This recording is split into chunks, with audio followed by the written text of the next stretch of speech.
time! Tudo bom com vocês? Sejam muito bem-vindos a mais um episódio do podcast Empreenda. Eu sou a Bruna List, sua host por aqui, e hoje a gente vai falar sobre um tema que você, como empreendedora, precisa dominar para você conseguir crescer o seu negócio de forma saudável, que é como aumentar o lucro do seu negócio. Se você sente que você fatura, mas o dinheiro nunca sobra, que você trabalha e parece que não vê o retorno que gostaria, então esse episódio ele é para você.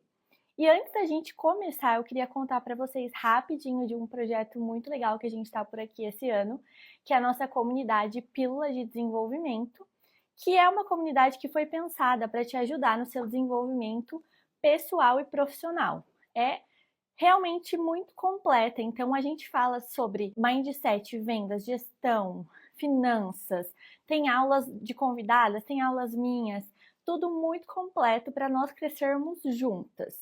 E só esse ano, a comunidade, que normalmente custa R$ 324 na assinatura anual, está saindo por apenas R$ 27 o ano todo.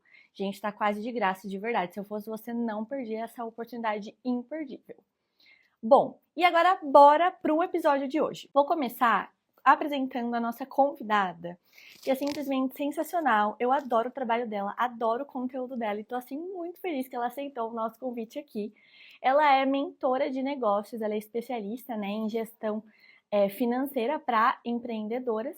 Ela tem alguns anos de experiência ajudando mulheres a saírem desse ciclo de faturamento instável, a aprender a lidar melhor com as finanças do negócio e tornar eles mais lucrativos e saudáveis.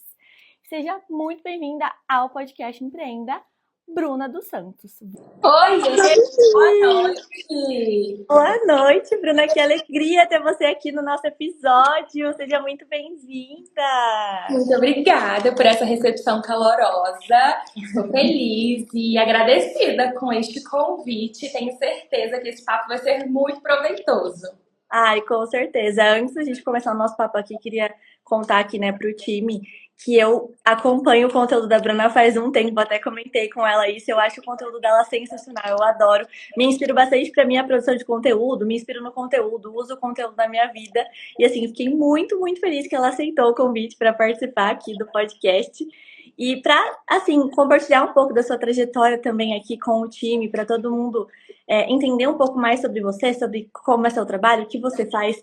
Eu queria que você contasse um pouquinho pra gente sobre a sua trajetória. Então, como você chegou até aqui, como que você caiu nas finanças, como que foi toda essa sua trajetória para chegar até aqui? Conta um pouquinho pra gente.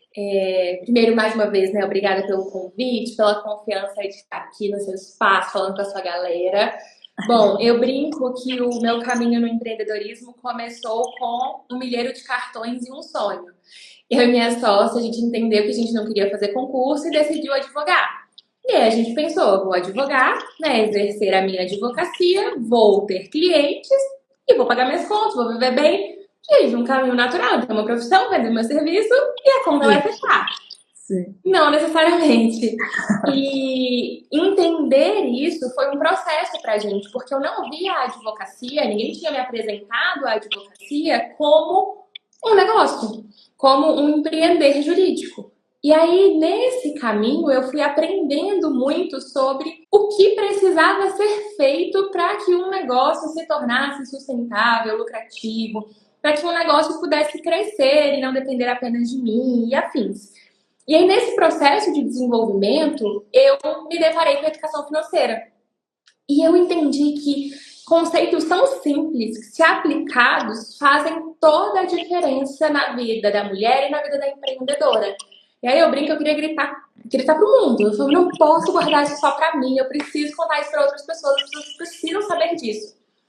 E aí foi quando eu comecei a compartilhar espontaneamente conhecimento sobre finanças e as coisas começaram a acontecer, as pessoas começaram a se identificar, a se interessar, a querer saber mais sobre como eu poderia ajudá-las. E além da advocacia, então, que foi uma profissão que eu escolhi, veio a educação financeira, que eu digo que ela me escolheu. E aí eu fui entendendo como eu poderia ajudar outras pessoas a partir daquele conhecimento que eu tinha, e assim nasceu, a minha segunda empresa, que é a Money to Women, uma empresa de educação financeira para mulheres. E, em paralelo, eu sou sócia de um escritório de advocacia, o Santos e Torres Sociedade de Advogados, que é um escritório que entrega soluções jurídicas para famílias, mulheres, patrimônios e afins. Ai, que legal. Nossa, adorei. Eu não sabia que tinha sido algo tão espontâneo, assim, né? Que aconteceu a questão das finanças. Achei que você tinha gostado realmente e queria, sabe, atuar nos dois. Achei muito legal. E acho que, assim, realmente eu sinto isso de muitas pessoas que são autônomas. Eu, por exemplo, eu sou engenheira de formação, então, assim, quando eu saí da faculdade, tipo, o mercado de trabalho é muito indústria, empresa, tem muito lugar para você trabalhar, né? Agora, tem algumas, óbvio que a advocacia também pode trabalhar em empresa, mas tem algumas profissões que elas são mais para o autônomo, né? Tipo, na engenharia é um pouco mais difícil você abrir a sua empresa. Eu sou engenheira de produção, é mais difícil ainda, né? Talvez engenharia civil seja um pouco mais para o empreendedorismo. Mas tem várias profissões que são assim, né, mais autônomas. Então, eu tenho amigas, por exemplo, que são psicólogas, nutricionistas, nessas que são mais autônomas, eu sinto muito esse mesmo ponto, né, que na faculdade não ensina a empreender, né, a ter um negócio, como que a profissão é de fato um negócio, né, e não é só, né, beleza, eu faço bem meu trabalho, mas e como que eu vendo, e como que é essa questão do dinheiro, e o faturamento, e o lucro, e eu sinto que é uma coisa assim que, né, peca muito e muitas pessoas têm esse gap, assim. E eu, falando, assim, um pouco sobre esses conceitos, assim, né, de finanças. Eu vejo que algumas empreendedoras acabam confundindo o conceito de faturamento com lucro. E queria que você, né, explicasse aqui pra gente, né, qual que é a diferença entre faturamento e lucro e por que é importante olhar para isso, né? Pode ser que você seja autônoma, né, você tenha a sua empresa, pode ser que você tenha uma empresa, você venda um produto, enfim, alguma coisa assim, mas para todo mundo funciona a mesma lógica, né? Então eu queria saber um pouquinho sobre isso. Faturamento não é lucro e muito menos o seu prolabore, e eu concordo plenamente com você. Eu vejo que as empreendedoras confundem muito todos esses conceitos. Primeiro, faturamento diz respeito às vendas que você faz, não necessariamente ao dinheiro que entra na sua conta.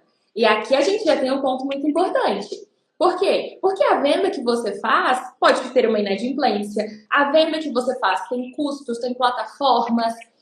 Então, uma coisa é você vender, outra coisa é você receber. Primeiro ponto. Faturamento é aquilo que você fatura, as vendas que você faz. Receita é aquilo que de fato entra na conta ao longo do mês.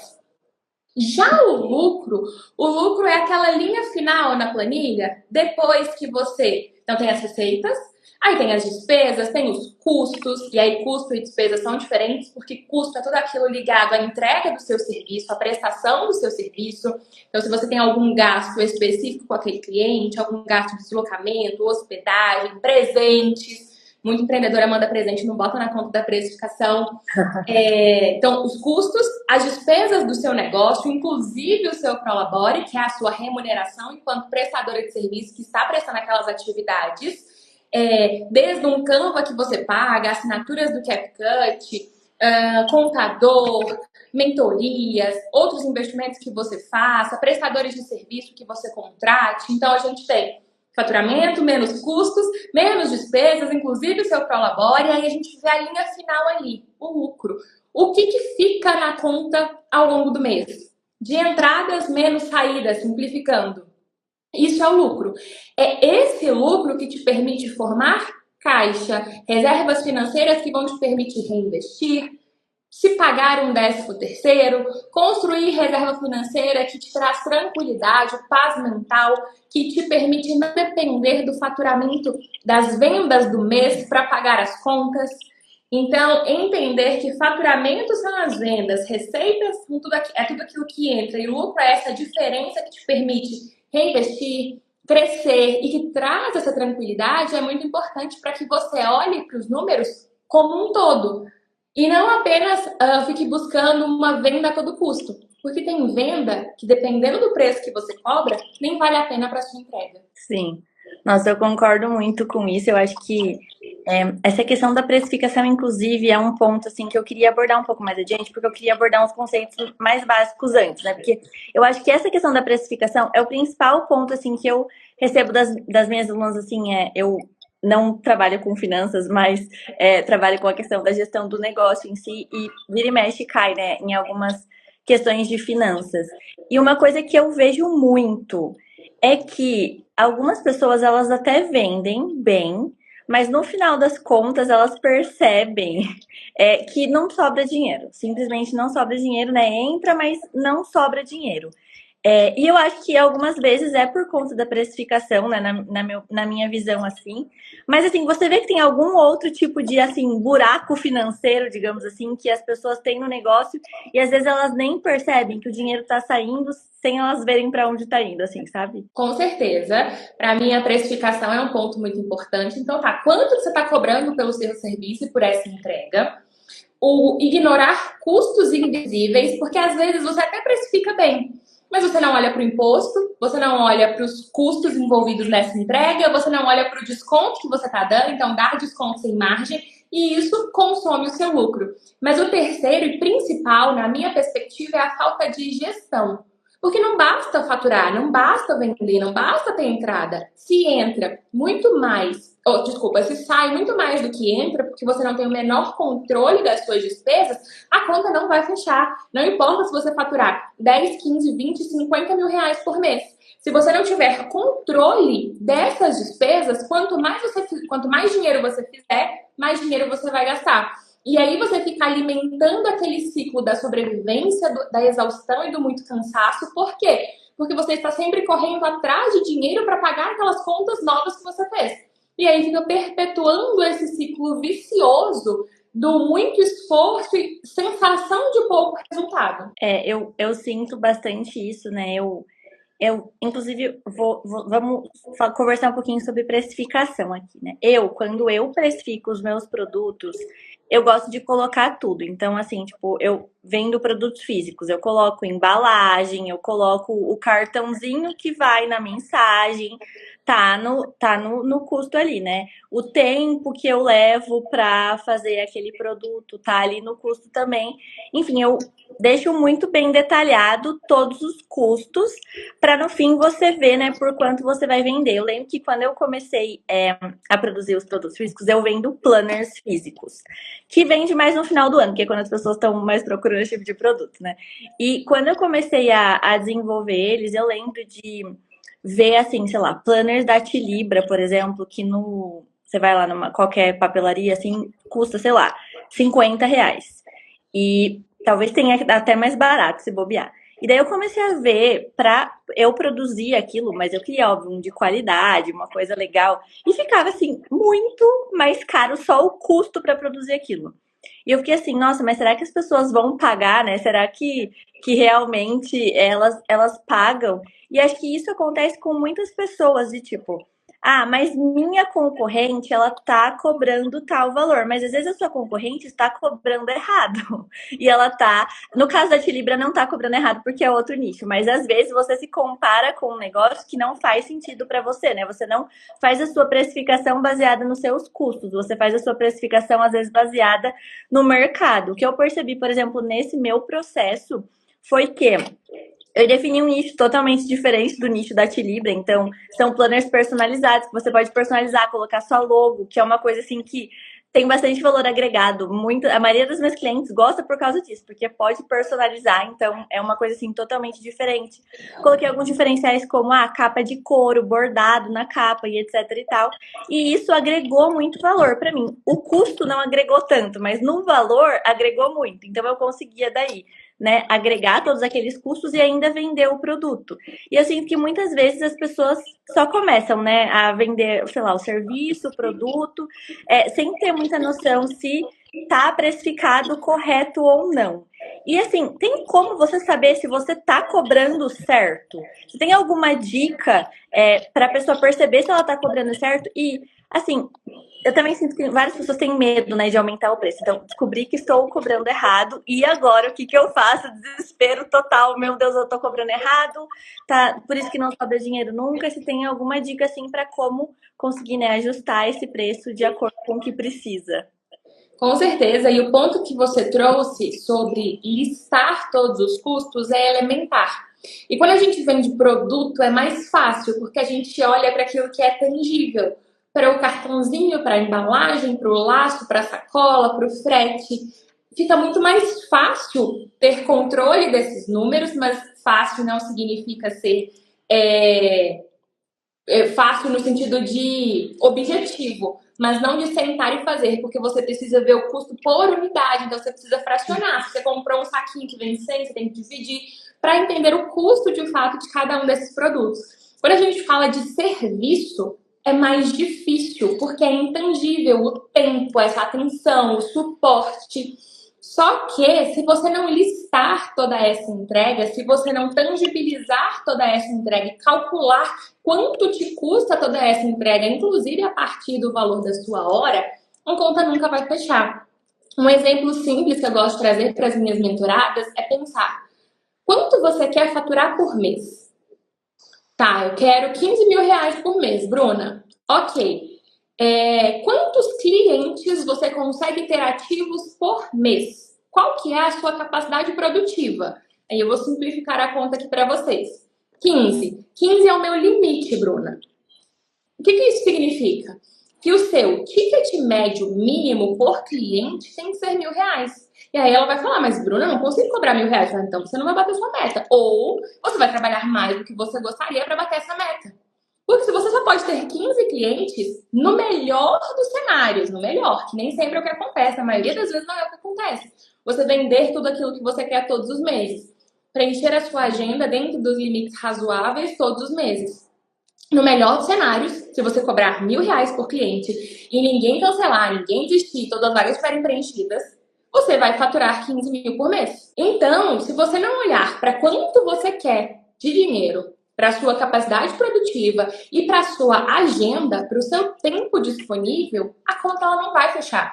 E aí o que acontece muitas vezes são empreendedoras, já vi muita terapeuta cobrando assim, R$ 100 por sessão, R$ 150 por sessão. E aí se espremia, trabalhava até 10 horas, 11 horas da noite todo dia. Por quê? Porque a conta não fecha, olhando para a meta que elas tinham, meta financeira que elas tinham e queriam atingir. Por quê? Quando a gente fala de prestação de serviço, principalmente nesse aspecto individual, é o seu tempo. Você tem um tempo limitado, uma capacidade produtiva limitada. E aí você pode estar pensando: Bruna, então se eu quero trabalhar 8 horas por dia, que é uma jornada tradicional, eu considero que eu tenho 8 horas para vender por dia, posso fazer 8 atendimentos? Não. Por quê? Porque a empresária também precisa trabalhar. E o que a empresária faz?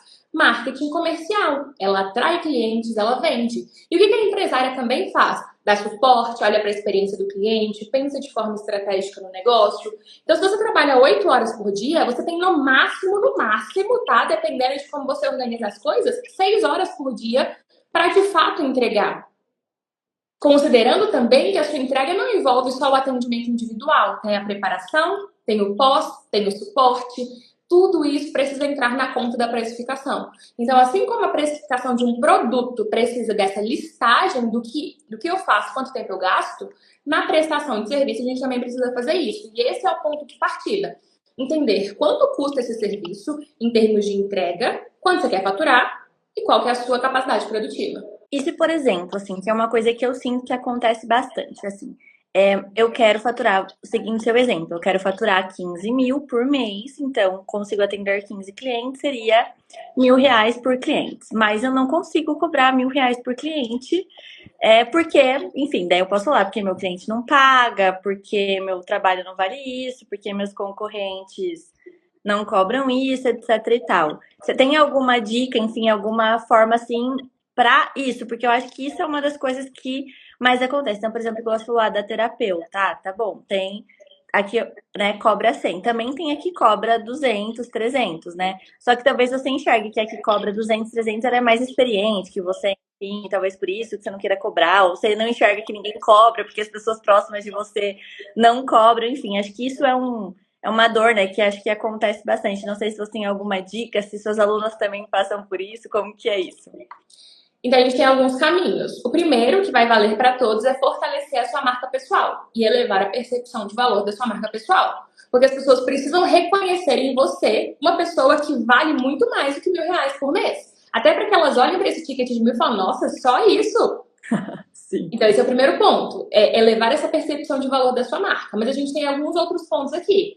Se você entende que dentro da sua capacidade produtiva e do ticket que você pode cobrar, você não consegue cobrar para bater aquela meta, você pode ajustar a meta.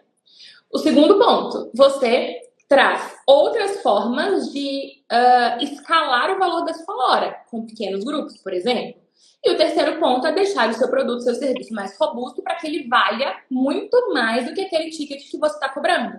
Mas essa consciência é muito importante. Se você olha para a capacidade produtiva e para a sua meta e entende que isso aqui não tem coerência com o preço que você precisa cobrar, não adianta continuar executando as atividades no modo automático e esperar que você vá bater a meta financeira, sendo que o planejamento já nasceu errado, sendo que não é possível, a matemática não fecha. Então, reconhecer isso é importante para que você defina ou ajustar a meta ou fazer o necessário para que você possa cobrar aquele ticket. Eu achei muito legal você falar sobre a imagem pessoal, né? Semana passada a gente fez um episódio do podcast sobre imagem pessoal com a Cami, eu adoro o conteúdo dela. E eu reflito muito sobre isso da questão do lucro, né? Eu conheço, já vi alguns casos assim da pessoa que, por exemplo, ela resolve se especializar em algo que realmente ela consegue cobrar mais caro por aquele serviço ali que ela presta, porque é um serviço melhor. Ela fez a pesquisa de mercado e ela percebe, né? Por exemplo, o serviço que eu prestava, o ticket era X, mas agora que eu vou estudar, vou fazer esse curso e tal, vou me especializar com esse novo serviço, eu consigo cobrar, sei lá, 10x, 2x, enfim, consigo cobrar mais. Só que daí o público que ela tem é o público que pagava X. E daí ela começa a vender esse outro serviço por 2x e ela não consegue atingir o público que paga 2x. Porque a imagem pessoal dela, né? Exatamente, é a forma como ela se comunica, a forma até como que ela se veste, como ela se porta, não tá condizente com esse novo target, digamos. Sim, e aí nesse ponto é um aspecto de marketing, né? Se a gente olha para uma operação de negócio, eu trago muito para as minhas mentoradas, né? Essa visão integrativa de negócio. O que é responsabilidade de cada setor?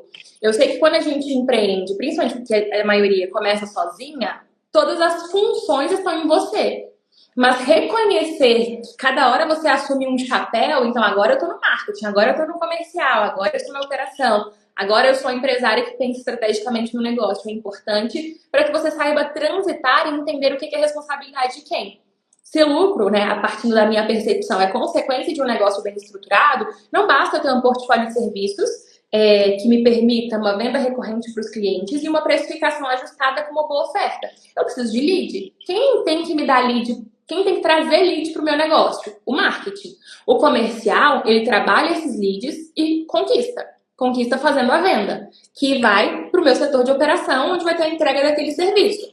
Mas o marketing, e aí a responsabilidade dele, me atrair leads qualificados. Se eu não tenho audiência para vender, eu preciso olhar para isso aqui. Então, eu preciso ajustar não apenas a minha comunicação, mas todos esses elementos que vão me gerar, desde a comunicação até os funis de venda, que vão me gerar leads qualificados para o meu comercial trabalhar, conquistar, vender, fazer dinheiro, precificado por um preço justo, estratégico e lucrativo, e levar para a minha operação esses clientes. Eu achei incrível essa ideia de que cada hora você tá num chapéu, porque eu acho que isso é uma coisa, assim, muito simples, na verdade, mas que a gente não consegue enxergar muitas vezes. Eu hoje ainda sou sozinha no meu negócio, às vezes tenho alguma ajuda com a produção dos planners, por exemplo, mas normalmente sou eu que faço o marketing, as vendas, atendimento, enfim, a produção, às vezes eu tenho uma ajuda.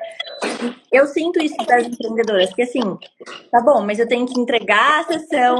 Além dos produtos físicos, eu também vendo sessões de consultoria. Daí, para questão do negócio, né? Mais gestão do negócio, enfim. E daí, beleza, eu tenho que achar os leads, eu tenho que produzir conteúdo no Instagram, eu tenho que produzir, sei lá, meus vídeos no YouTube. Eu preciso pensar, né, no conteúdo, eu preciso pensar, daí você vendeu, daí você tem que pensar na sessão de consultoria, daí você tem que entregar, daí você tem que fazer o pós-venda.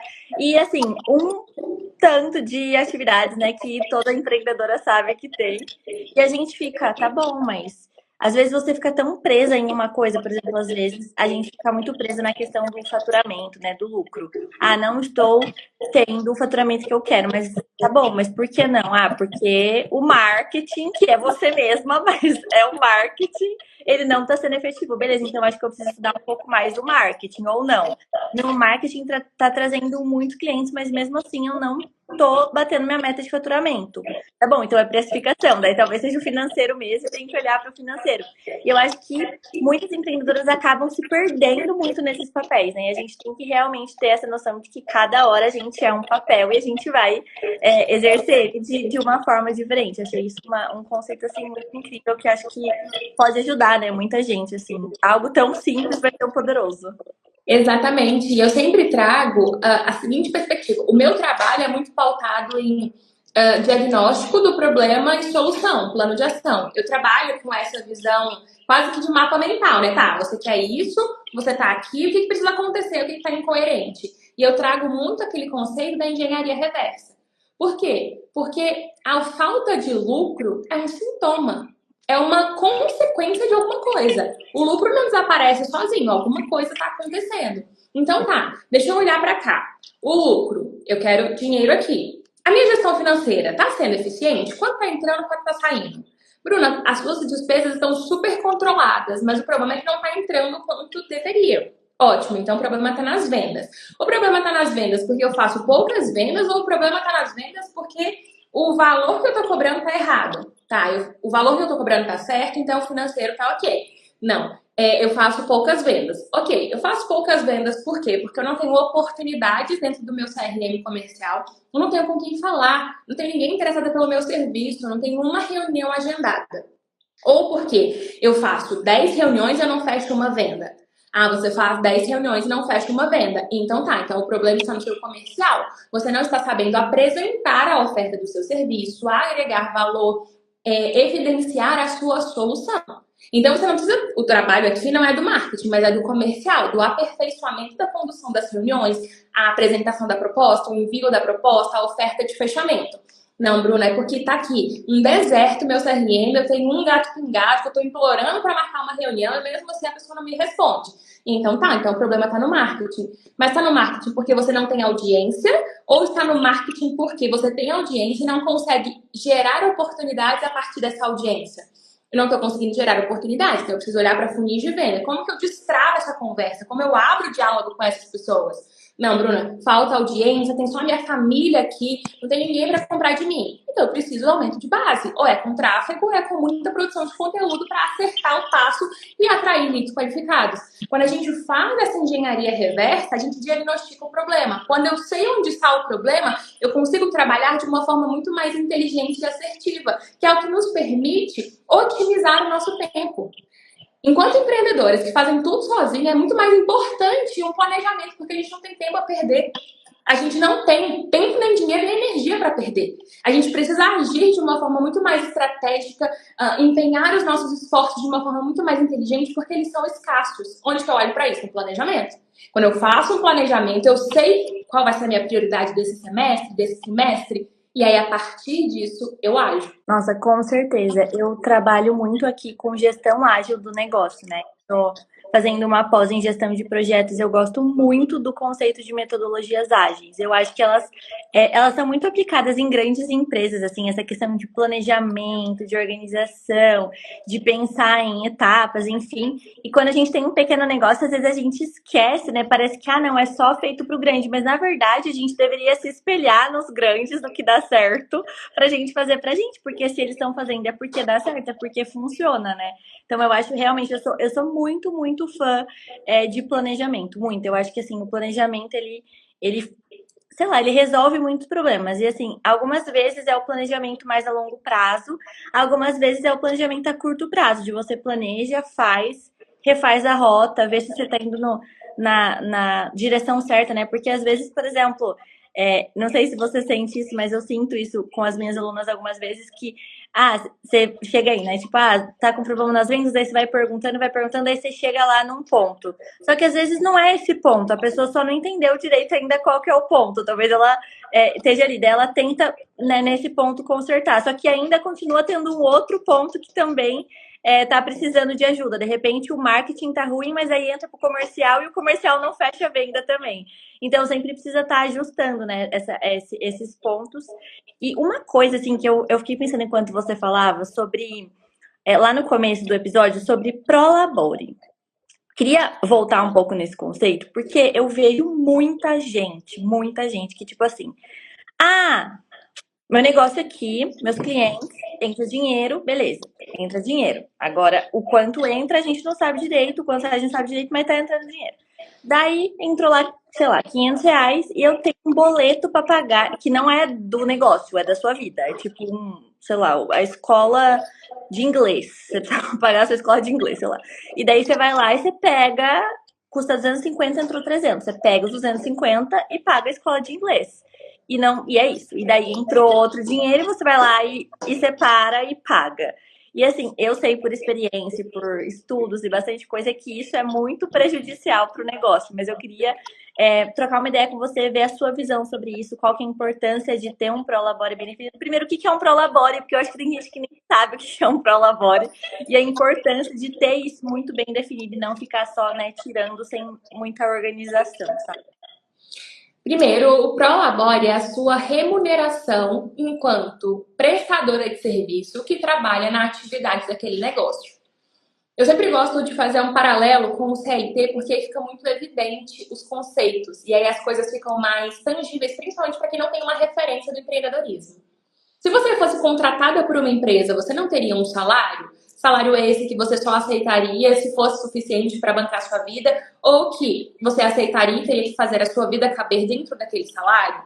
O Prolabore tem a mesma finalidade, bancar o seu orçamento pessoal. Não tem como a gente falar de previsibilidade sem um Prolabore definido. Porque como é que você sabe se você consegue ou não pagar um aluguel, aumentar o seu aluguel, ou pagar um condomínio, ou fazer um pagamento de uma parcela de uma viagem, se você não sabe se no próximo mês você vai receber, ou quanto você vai receber no próximo mês?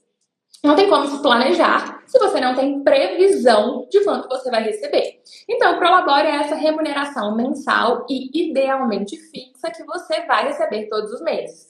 O ponto é, ele é construído, principalmente para quem está falando de construir um negócio do zero. Infelizmente, a gente não começa já com uma cartela de clientes, com um faturamento previsível, para que seja possível definir esse Prolabore. Então, nesse exemplo que você me deu, se a pessoa faturou R$ 500 no mês e a conta dela está vencendo, aqui a gente está falando de um estado de sobrevivência e necessidade. Você vai pegar aquele dinheiro e pagar sua conta. Ponto final. O ponto é que tem muita gente que vive 4, 5, 7, 10 anos no empreendedorismo neste cenário de estado de necessidade, mudando-se as proporções, mas sempre apagando o incêndio da vida pessoal. Qual que é a lógica aqui? É entender que essa previsibilidade se constrói com uma construção de um sistema de receitas recorrentes a depender do seu modelo de negócio. Você precisa de uma previsão do seu faturamento para que você consiga trazer uma previsão para o seu Prolabore. Enquanto isso, qual que é o ponto? A gente não tirar todo o dinheiro que entra. A gente não assumir mais compromissos financeiros do que a gente consegue arcar. A gente não sair elevando o padrão de vida o tempo todo. Por quê? Porque se tudo que entra sai, você não consegue reinvestir no seu negócio. Se você não reinveste, você não sai do lugar. Por quê? Porque a gente precisa, seja reinvestir no marketing, seja reinvestir no seu comercial, seja contratando alguém, seja aprendendo, seja uma mentoria, seja uma consultoria. Algum investimento são necessários, desde as plataformas que a gente usa até as pessoas que colaboram com o crescimento e desenvolvimento do nosso negócio. Se você saqueia o seu negócio todos os meses, você vai ficar perpetuando esse ciclo de trabalho para pagar as contas da minha pessoa física. Trabalho para pagar as contas da minha pessoa física. Principalmente, se não tem uma separação, se não tem uma projeção de guardar minimamente algum valor, você vai ficar nesse ciclo para sempre, independentemente de quanto o seu faturamento aumentar. Por quê? Porque você já está moldada para aquele padrão de tirar tudo que entra. Acho que isso é um dos pontos que mais pega, assim, porque um ponto que você falou lá no começo do episódio, que eu acho que faz todo sentido, é sobre, voltando lá na questão do lucro, né? Se você tira todo o dinheiro que entra, nunca vai ter lucro, né? Porque é a despesa ali, você tá tirando, tá saindo. Mas o produto, daí você tira o custo, tá bom, mas é a despesa. O dinheiro que você tá tirando de lá continua sendo despesa, né? Não continua no seu negócio. E daí o que acontece é que às vezes, sei lá, uma crise, enfim, alguma coisa que afetou o seu negócio e que você não estava esperando, ou você ficou doente, tipo uma doença assim que você precisou de um tratamento, você não pode trabalhar por um tempo, ou qualquer coisa e não tem de onde tirar o dinheiro, porque não, né, não tem esse planejamento, não tem essa organização. Então, eu acho que isso é um ponto, assim, até de, sei lá, dormir melhor no longo prazo, sabe? Você ter essa organização, porque quando dá um aperto, e acontece muito. Eu assim, convivo com muitos empreendedores que são empreendedores há bastante tempo. Na minha família, o meu pai, ele empreende faz bastante tempo. Ele também já foi CLT, mas faz muito tempo que ele tem uma empresa. A empresa é mais velha que eu, porque ela começou com meu avô. Então, assim, tipo, realmente é bastante tempo. E é uma indústria, então é diferente. Ela já começou um pouco mais, né, com mais custos e mais coisas e tal. Mas eu vejo que, óbvio, que outra proporção totalmente de um pequeno negócio digital. Mas tem altos e baixos. Todo negócio tem altos e baixos. Se você fica próximo de qualquer pessoa que empreende, não importa o tamanho do negócio, você vai ver que tem altos e baixos. Até grandes empresas, do nada, tem layoff. Por quê? Porque o mercado tá embaixo e precisa mandar a gente embora, sabe? Então, eu acho que isso, assim, é sensacional, é fundamental assim a gente ter isso em mente. E uma pergunta aqui, essa aqui eu nunca pesquisei a resposta, não sei se tem uma resposta mesmo, mas assim, tem algum número que a gente precisa, tipo, meio que mirar como lucro do nosso negócio? Sei lá, 30% do faturamento deveria ser lucro, 10% do faturamento seria lucro. O que seria um bom lucro para o seu negócio? Depende do tipo de negócio. Você tem alguma métrica dessas que a gente pode falar, não, meu negócio está saudável, ele tem tanto de lucro, sabe? Eu deveria ter, pelo menos. Esse aspecto, antes de responder essa, esse aspecto que você trouxe, né, de toda empresa ter altos e baixos, é um fato. Por isso as reservas financeiras são tão importantes, porque estão ali para nos socorrer, assim como a reserva de emergência pessoal está ali para socorrer a nossa vida pessoal, a reserva do negócio, né, o caixa do negócio, está ali para socorrer o negócio. Mas tem um outro ponto desses layoffs das grandes empresas também, que é otimização de custos, otimização de despesas, inclusive trazendo a tecnologia como uma grande aliada. A gente está vivendo a era da tecnologia.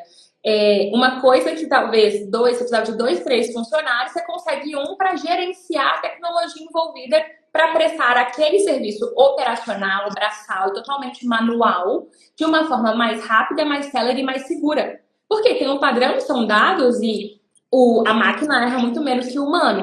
Mas a gente tem ali, né, habilidades, skills que se conversam. Então, olhar para essa otimização de custo de um negócio também é importante. Porque outro ponto que eu vejo, que conversa muito com a gente já falou no início, as empreendedoras elas vão crescendo e elas vão inchando tanto a estrutura de custos da empresa que elas se sentem sufocadas num ponto onde elas trabalham mais para manter aquela conta que não está gerando um retorno tão alto e meio que se perde ali naqueles números.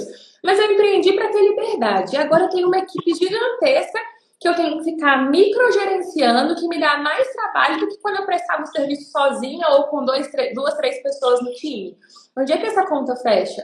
Então, olhar para essa otimização constante de custos e entender o que eu posso fazer mais com esse dinheiro, como usar melhor esse dinheiro, com menos esforço, gerando mais resultado para os meus clientes, é um caminho importante para a gente fazer valer esse dinheiro que a gente faz. E falando sobre margem de lucro, é muito relativo por tempo de negócio, por tipo de negócio, por segmento. Mas para negócios digitais, de prestação de serviço, eu acho que 30%, de 20% a 30% é uma margem muito saudável de lucro. Entendendo que, principalmente na fase de construção, consolidação de negócio, a gente investe muito. Porque a gente não sabe empreender. Então a gente precisa aprender a empreender para construir um negócio sustentável e com essa visão de longo prazo. Então não adianta querer ter 80% de lucro e guardar e formar em 2 meses sua reserva, o seu caixa e formar em 3 meses não sei o quê, sendo que o seu negócio não se sustenta, o seu negócio só depende de você, o seu negócio, se você espirrar, afeta o faturamento dele. Se você tirar um dia de folga, acabou, colapsou tudo.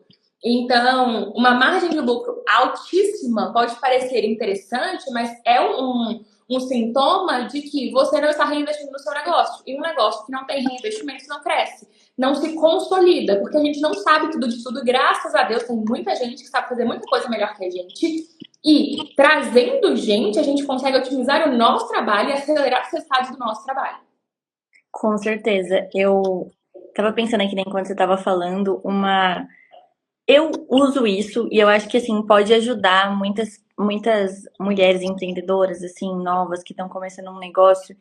Eu tenho meu negócio, mas eu também sou CLT. E isso me dá uma paz de espírito, assim, de beleza, se deu errado, não tá vendendo, não tá, eu consigo respirar melhor e ver o que que eu tô fazendo de errado, o que não vou assim passar necessidade, digamos assim, porque o negócio não tá indo. E eu acho que uma coisa assim que eu sinto muito é que a internet vende a ideia que empreender é fácil e dá muito dinheiro muito rápido e fácil. Gente, não é isso, não existe. Pode até ser que em alguns casos isso realmente acontece, não tô dizendo. Talvez a pessoa que está dizendo isso, ela disse verdade mesmo, porque para ela aconteceu assim, para ela foi rápido e deu muito certo e de repente ela pegou uma veia muito boa e por isso que deu certo. Sim, e uma coisa que eu vejo nesse lugar do gerar dinheiro rápido com o negócio, assim, que eu já vi de experiência, só tem um caminho. Você já tinha uma marca pessoal forte e uma audiência consolidada. Por quê? Porque o trabalho mais difícil já está ali, que é ter gente que confia em você e que vai comprar o que você vender. Depois você elabora uma boa oferta, entrega um bom produto, claro, mas assim, essa parte interna é muito mais fácil de estruturar um produto, pegar suas habilidades, né, transformar isso num serviço que seja útil para outras pessoas, do que crescer uma audiência e gerar desejo para as pessoas comprarem de você. Mas eu concordo muito com você dessa visão deturpada e eu tento muito trazer de novo o paralelo do empreender, sabe? Porque às vezes as pessoas, elas vêm confundindo, né, achando que prolabore é faturamento. Fala, é só eu faturar 15 mil que eu posso tirar 14 mil para mim. Tem nada completamente mais equivocado, mas assim, no seu primeiro emprego, você ganhou 15 mil? Eu não. Desde Não. quando eu, inclusive, parei de ter um emprego, eu nem cheguei nesse salário de 15 mil. Então, assim, o seu primeiro mês de faturamento não vai ser 15 mil. É possível? Claro que é. E depois dos 10, a gente chega nos 15, a gente chega nos 20. Isso, mas é uma construção. Eu empreendo há 5 anos. Não dá para comparar o que eu faço hoje com alguém que agora decidiu abrir um negócio, tem 100 seguidores, né, a família e os amigos, e semana que vem tá falando, gente, compra aqui a minha mentoria de 5 mil e achar que vai bombar de fazer dinheiro. Porque não é assim que as coisas funcionam. E tem mais. Para mim, fazer as primeiras vendas, elas são mais fáceis, principalmente com um ticket mais baixo. O grande problema, a grande dificuldade é você conseguir fazer vendas consistentes, fidelizar aquelas pessoas no longo prazo. Que é isso que traz a previsibilidade. Fazer uma venda pontual é fácil. Vender todos os meses que você precisa ou manter aqueles clientes com você para você bater a sua meta de faturamento mês após mês, esse é o grande desafio. E para esse desafio, ele só acontece se você olha para o negócio como um todo, não apenas nesse lugar da prestação de serviço. Com certeza. Eu faço um paralelo, uma adição, na verdade. Você falou que quando você já tem uma grande audiência, né, fica mais fácil você conseguir vender bastante. Eu acho que não necessariamente conseguir vender bastante, mas assim, você consegue criar um negócio melhor quando você já tem muita experiência também em alguma área, em algum ramo, em algo específico. Então, por exemplo, sei lá, se a sua vida inteira você tem, sei lá, 40 anos e a vida inteira você deu aula de inglês, ou sei lá, 50 anos e a vida inteira você deu aula de inglês. Você tem muita experiência dando aula de inglês. E daí, se você começa a dividir isso na internet, tudo bem, você ainda vai ter que criar audiência, não é tão simples assim. Mas fica mais fácil você abrir um negócio, né? Eu vejo muito na minha família, o meu avô, ele trabalhou muito na área que ele foi abrir uma empresa depois. Foi um nicho totalmente diferente, mas relacionado com a área que ele trabalhava. Ele trabalhou 40 anos, ele se aposentou na empresa para daí ele começar o negócio. O negócio deu muito certo, mas por quê? Por causa de toda a experiência acumulada que ele tinha, né? Não é tipo, do nada. Então eu sinto muito isso também, né? Então, por exemplo, Com certeza. E você tem é o advogado. ponto. Pode falar. Eu ia falar só que tem o ponto, isso da experiência é um fato, só que ainda tem o ponto do quanta gente boa, mas assim, fenomenal. A gente pode olhar para professores da faculdade. Eu tive professores que, assim, eles abriam a boca e eles despejavam sabedoria e conhecimento. Esse era um cérebro, sabe que você fala assim, eu sou apaixonada pelo seu cérebro, você é genial, como assim? E essas pessoas que a gente considera genial, excelente, excepcional, passando perrengue financeiro. Sim. Porque, de novo, não basta ser bom. Se você não sabe comunicar, atrair e vender os seus serviços, a conta não vai fechar. Então, é muito mais fácil você aprender a parte interna, digamos assim, do negócio, na minha perspectiva, do que a parte externa. E o mercado, ele está cada vez mais sofisticado. Se há alguns anos atrás era muito mais fácil crescer a sua base de forma orgânica, hoje eu acho dificílimo crescer de uma forma totalmente orgânica. E ainda assim, quando você cresce, é num número menor do que era no passado possível. Por quê? Movimento de mercado, demanda, quantidade de pessoas empreendendo, tudo isso afeta e torna cada vez mais necessária essa sofisticação, esse fortalecimento mesmo, né? Da sua marca, da sua comunicação, do você conseguir saber se vender. Sabe? É aquela frase do vende quem se vende? É isso. E sem venda, nenhum negócio sobrevive. E mesmo que você faça vendas, você precifica errado, a conta não vai fechar. Vai ser aquilo, né? Trabalho muito, não tenho tempo para pensar em nada, mas também não tenho dinheiro. E essa conta está muito errada. Sim, sim. Eu concordo, assim, totalmente. Eu acho que a venda é a alma do negócio, né? No final das contas, você pode ser muito bom em algo, mas não ganhar muito dinheiro com aquilo porque você, né, não tá sabendo vender. Mas acho que tem um outro ponto também. Eu já escutei em vários lugares que você vender para o mesmo cliente é mais barato, né, para você como empreendedora do que você sempre ficar atrás de novos clientes, né? E se você vende, mas você entrega um serviço ruim, também não adianta, porque daí, né, o feedback vai ser ruim, não vai ter essa. Acho que também uma coisa que funciona muito é o boca a boca, é a indicação de, nossa, olha, a Bruna foi lá e resolveu o meu problema, acho que você devia ir lá também, porque, olha, isso aqui ela consegue me ajudar. Agora, se você oferece um serviço ruim, não vai adiantar nada, né? Então, acho que também é importante se. Enfim, eu sinto que tem muitas pessoas que, quando você começa em si, quando você começa, você, tipo, provavelmente você não entende nada de marketing, nem de vendas, talvez nem do assunto que você tá falando muito, porque talvez você começou a falar sobre marketing, mas você não aplica exatamente marketing, você não é formado em marketing, você nunca aplicou isso, então acho que tem também uma construção, e por isso que eu não acho que o resultado vem muito rápido, né? Você precisa de todo um aprendizado, todo um momento até você chegar. Inclusive, um ponto que você falou aqui sobre tá mais difícil crescer a base, né? Eu sinto muito isso no Instagram. É tipo, infinitamente mais difícil hoje do que era um tempo atrás. E uma coisa que tem me ajudado muito, deixo aqui de dica para as empreendedoras, é o meu canal do YouTube. Tenho feito vendas pelo YouTube. Meu canal tem crescido mais do que o meu próprio Instagram, porque no YouTube tem mais barreira de entrada, né? Então é mais complexo. Não é difícil também, é uma coisa assim que super dá para fazer com um celular. Você grava o vídeo e edita no Canva, no CapCut, no próprio celular. Mas é um pouquinho mais trabalhoso do que você pegar e gravar um story, né, no Insta. Então, acho que também fica aí uma dica que eu acho que pode ajudar, assim, a crescer a base, enfim, para quem está nesse momento de crescer o negócio, eu acho que é bem legal.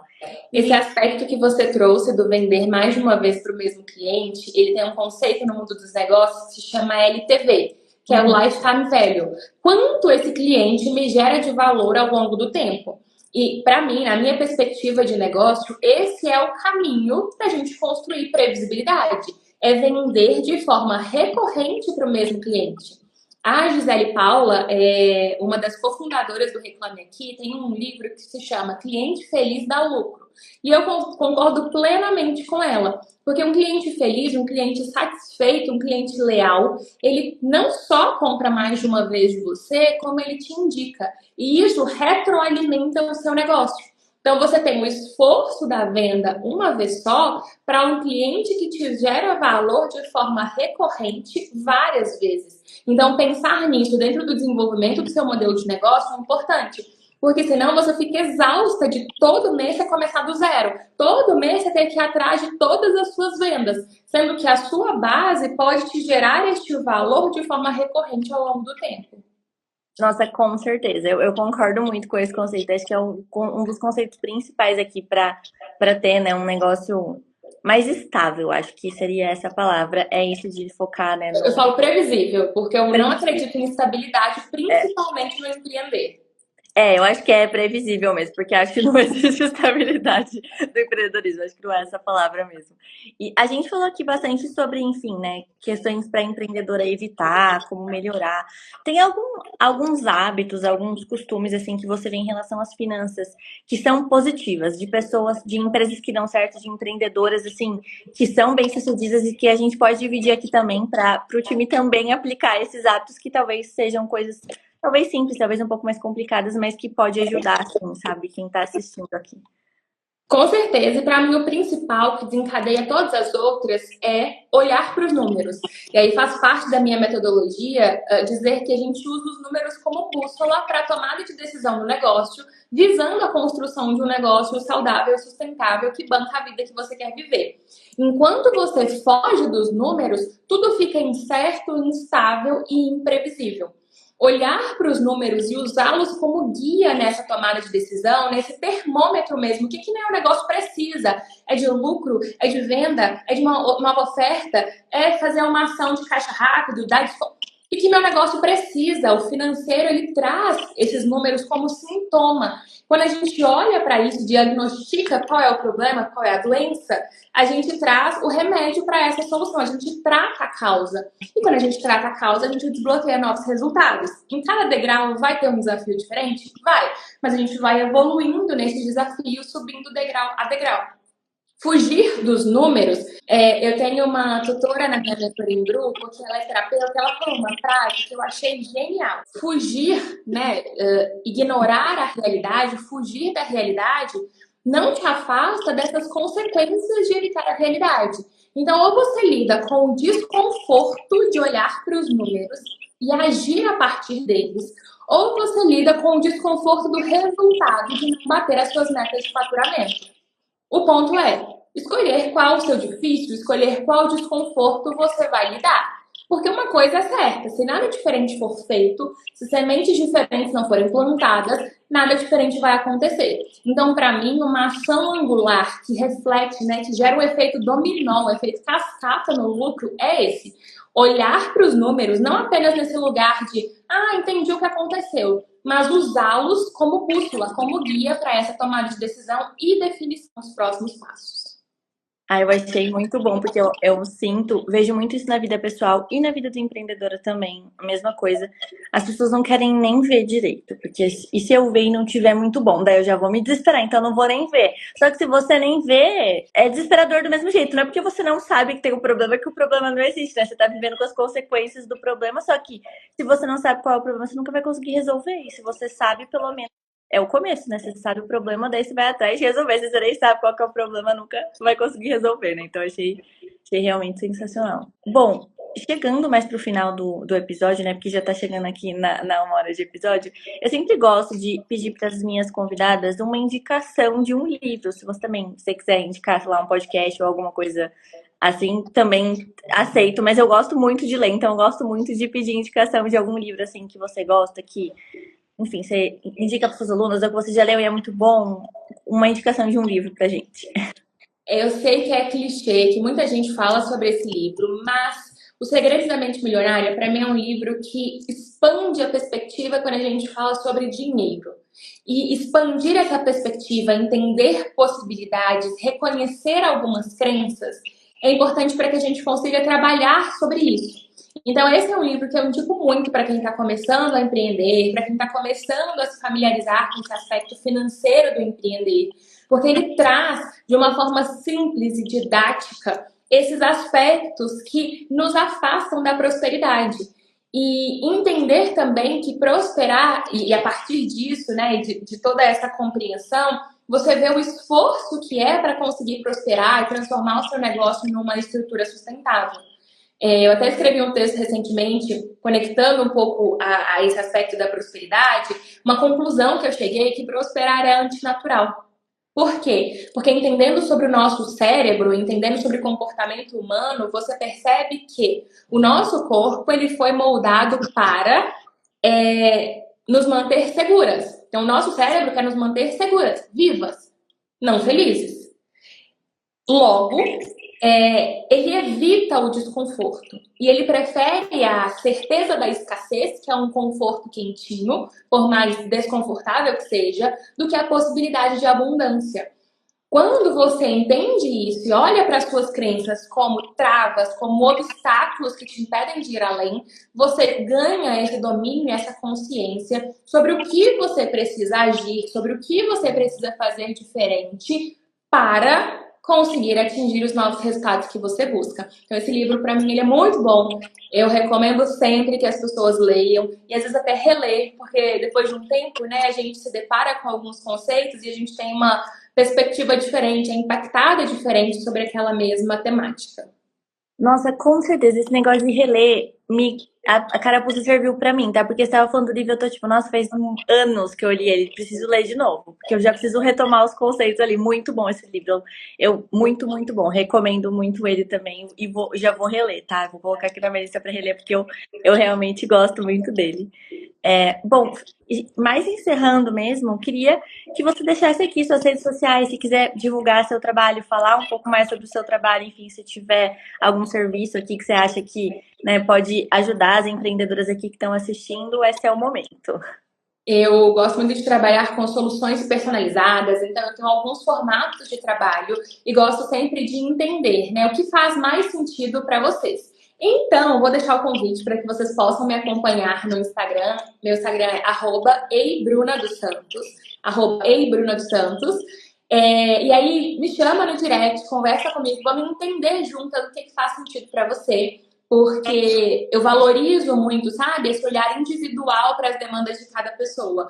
Mesmo tendo processos em grupo, essa jornada individualizada, esse contato individualizado, esse sentar junto, pensar junto, desenvolver junto, é algo que eu valorizo e preservo muito, seja em qualquer formato de trabalho que eu escolha desenvolver. Então, me chama que a gente converse, vai ser um prazer te ajudar, seja como uma advogada, para prevenir ou resolver algum problema jurídico, como mentora financeira e de negócios femininos. Com certeza, eu adoro muito o conteúdo dela. Recomendo aqui. Eu vou deixar o arroba também na descrição do vídeo depois para vocês seguirem ela. E para finalizar o episódio mesmo, eu queria que você deixasse pra gente uma frase, uma mensagem final, assim, se você pudesse deixar uma mensagem só nesse episódio, qual mensagem seria? Você merece viver os sonhos que Deus plantou no seu coração. Para isso, agir mesmo no desconforto é necessário. Olha para o que você está evitando. Provavelmente a resposta para muitos dos problemas que você está vivendo estão aí. Nossa, adorei, adorei, maravilhosa. Muito obrigada pela participação, muito obrigada por todo mundo que esteve aqui também. E por hoje é isso, gente. Obrigada e até o próximo episódio. Obrigada pelo convite, Bru. Beijo, galera. Beijo.